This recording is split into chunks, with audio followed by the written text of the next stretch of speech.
gente! Meu nome é Kathleen e nesse vídeo eu vim falar sobre o quarto episódio da segunda temporada de Invasão, a série que está sendo lançada lá no Apple TV+. Eu já tenho outros vídeos da série aqui no canal, toda semana sai um vídeo novo falando sobre o episódio da semana e eu vou deixar todos os vídeos aqui nos cards pra você estar assistindo também. Já te convido para deixar o seu like se você gostar e também se inscrever no canal para não perder nenhum vídeo de Invasão e também de outras séries que eu estou acompanhando por aqui. Bom, então bora comentar sobre o episódio 4 da segunda temporada.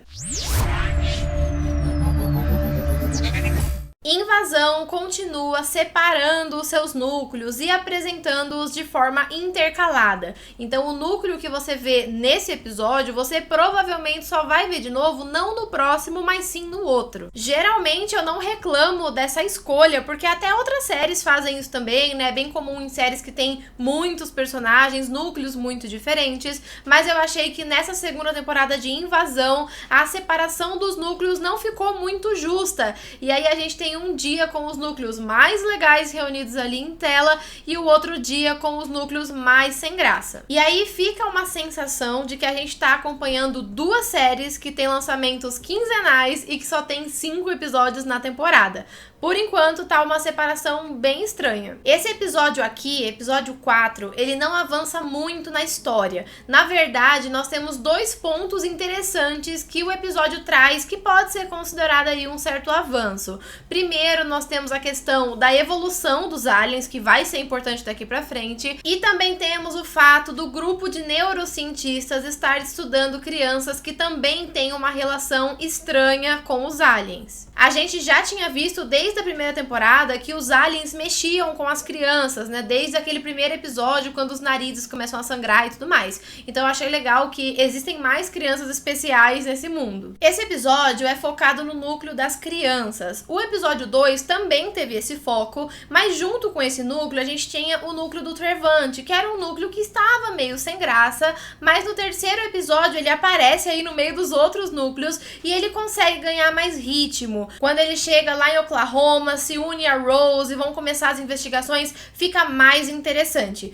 Mas parece que o Trev agora vai fazer parte do episódio junto com os núcleos da Anisha e da Mitsuki, que são os núcleos mais interessantes. Quando eu falo de ser mais interessante, não é nem questão de gosto pessoal apenas, é também porque esses núcleos são os que mais movimentam a história. O núcleo do Trev e o núcleo das crianças eram sim núcleos mais fracos. Nesse episódio 4, a gente tem só o núcleo das crianças, nem temos o Trev mais, e eu acho que essa é uma escolha que não valoriza o episódio. Inclusive, o episódio vai começar um pouco antes do final do episódio anterior, então a gente volta um pouquinho no tempo ali, dando essa ideia de que os fatos que estão acontecendo aqui aconteceram ao mesmo tempo lá de alguns fatos que aconteceram no episódio anterior. As crianças continuam na missão de ir até Paris para encontrar o Casper, e por isso elas vão optar pelo Eurotúnel, que é um túnel que vai ligar a Inglaterra até a França por debaixo da água. Esse túnel também vai ser o cenário da maior parte do episódio. E é dentro desse túnel que eles vão encontrar aliens, corpos e também alguns confrontos pessoais. A série tenta construir uma ideia de que essas crianças são muito maduras devido ao que elas já passaram, principalmente no caso do Monty e da Jamila, que são como líderes daquele grupo. Me parece que a série quer construir um perfil de personagem parecido com o da Ellie em The Last of Us.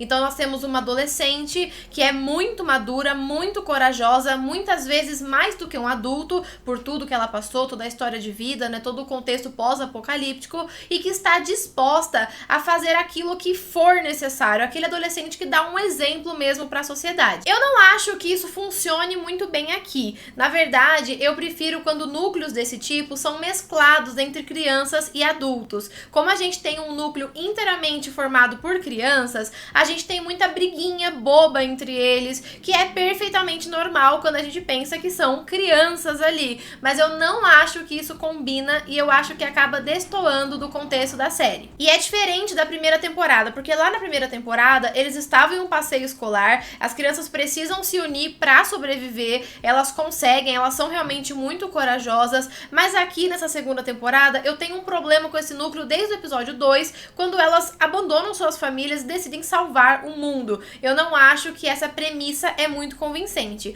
Mas eu quero saber sua opinião, tá? Deixa aí nos comentários se você gosta desse núcleo das crianças, se você acha que ele faz jus à série, se ele é bom, enfim, comenta tudo aí. Mas continuando, eu não acho que o episódio é de todo ruim. Na verdade, eu gosto bastante da sequência de perseguição dentro do túnel. A gente tem um lugar claustrofóbico, um lugar que parece um labirinto, inclusive eles falam muito de labirinto, então o túnel ele é quase um labirinto. Algumas saídas estão fechadas, outras saídas não tem volta, estão obstruídas, enfim, é um caos aquele ambiente e eles precisam fugir de um inimigo, ou melhor, de vários inimigos que são mortais, que são inimigos muito perigosos. Então eu gosto dessa sensação claustrofóbica, eu acho que passa bem a ideia e o tom de uma série de invasão alienígena, de uma série de fim de mundo, em que os seus inimigos são monstros, em algo do tipo. A gente também vai descobrir que os aliens evoluíram depois do ataque que a Terra fez, né, e derrubou 7 naves. Quando eles foram atacados, os aliens meio que morreram, né, meio que foram desativados.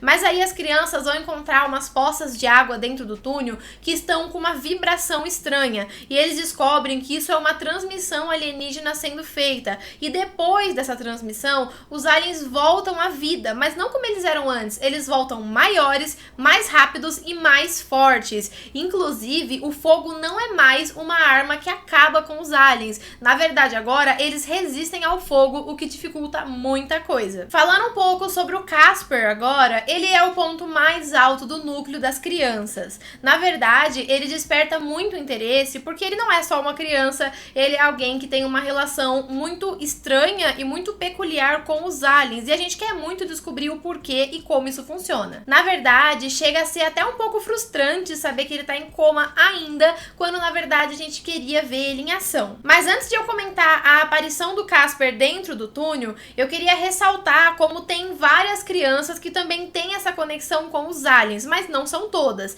Inclusive a Jamila, o Monty, a galera que tá ali no túnel, eles não têm essa conexão com os aliens. Talvez a Pen tenha, não ficou muito claro, mas não são todas. Mas esse episódio mostra que sim, alguém percebeu que as crianças têm essa relação com os aliens e aqueles neurocientistas reuniram todas elas para fazer um estudo, um experimento e tentar descobrir o que essas crianças podem fazer aí para ajudar a Terra a revidar, né, contra esses aliens. Inclusive, no hospital onde o Casper está em coma, a gente vê que tem vários desenhos muito parecidos com aqueles do caderno dele. Então ele não é o único que desenhou aliens e pode ter previsto aí coisas que aconteceram depois. E quando o hospital precisa ser evacuado às pressas, que é bem quando os aliens ressurgem, né, que eles pegam essa força toda e voltam com tudo, o Casper acaba sendo deixado para trás. Isso porque ele estava em coma e levá-lo seria muito complicado, né? Principalmente considerando essa situação de fuga, ia ser muito difícil levá-lo. Mas nesse momento ele se materializa, ele aparece lá no túnel para passar uma mensagem para Jamila. Segundo o Casper, os aliens estão mais fortes e ele também.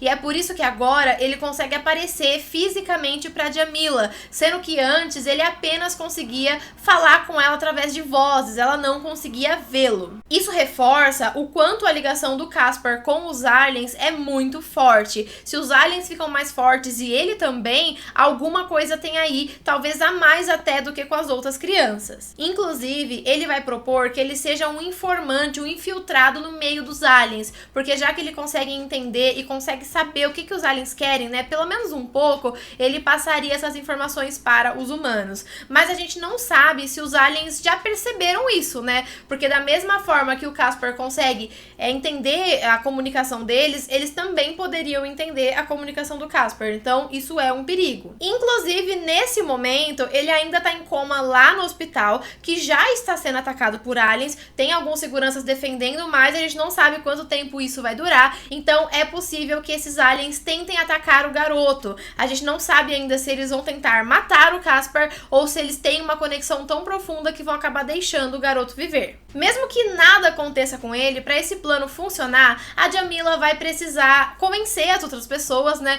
pra que todo mundo possa ajudar com as informações que o Casper vai trazer. A dificuldade aqui é todo mundo acreditar que isso não é loucura da cabeça dela, porque isso é bem fora do normal, né? Falando do episódio no geral, esse episódio foi mais morno, foi um pouco mais chato, assim, apesar de ter tido uma boa perseguição de aliens. Ele não avança muito com a história, na verdade ele faz pequenos avanços que eu comentei aqui, e ele desenvolve um pouco mais o núcleo infantil, deixando os outros núcleos de lado. Na minha opinião, os outros núcleos são aqueles que movimentam mais ainda a história, principalmente da Mitsuki e da Anisha, e eu acho que todo o episódio deveria ter pelo menos um pouquinho do núcleo delas, já que elas trazem mais impacto aí pra história, né? Principalmente considerando a primeira temporada. A dinâmica da segunda temporada, até por causa dessa divisão de núcleos, ela tá bem lenta e eu espero realmente que melhore. A gente ainda tem bastante episódio pela frente, mas eu espero que daqui pra frente as escolhas da série, considerando o tempo de tela, sejam um pouco mais equilibradas para que a gente tenha episódios melhores no geral e não um episódio ruim e um episódio bom, um ruim e um bom. Eu espero realmente que isso melhore daqui pra frente. Mas eu quero saber de você,